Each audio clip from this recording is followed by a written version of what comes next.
Hello everyone, welcome to Easy Stats and Maths. In this video, you will learn how to find the simple linear regression equations using Excel. First, you have to click the Data tab, and then you will get Data Analysis. If you don't find this, then you will get it from File, and then click Options, and then click Add-ins, and then Excel Add-ins, and just click Go. Here, you just have to tick Analysis ToolPak and then click OK. Now, you will get Data Analysis under Data tab. If you already have this, then you just have to click here and search where the regression is. I find the regression here, so I just click and then click OK. Here you see input Y range, which is nothing but your range of exam score. So you just have to click here and then select the range of exam score. And also you see input X range. You just have to click here and then select the range of hours studies.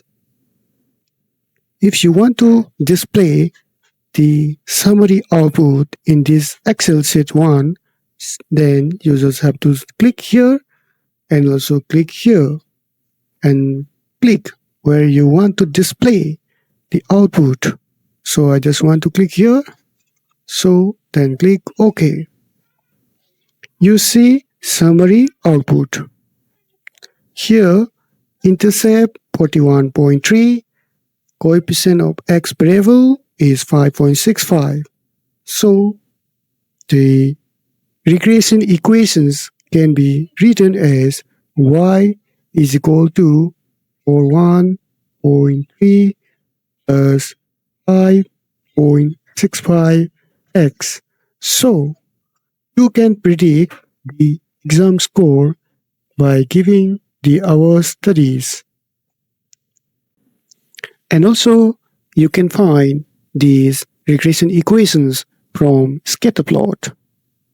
For this, you just have to select all the range of x and y. Keep in mind that the range of x should give on the left side of the range of y. Then insert, and then under this you will see sort. You just have to click here and you see scatter. And you just have to select the first one. And here you see the scatter plot. The hour studies is at the x-axis and the exam score is at the y-axis. If you want to add regression line, you just have to click this plus sign. And you just have to tick the trend line. And if you want to display these regression equations, then you just have to click here and then click more options and then scroll down. You see display equations on search. So here you just have to tick here. See, here is your regression equations for the given data set. Thank you all.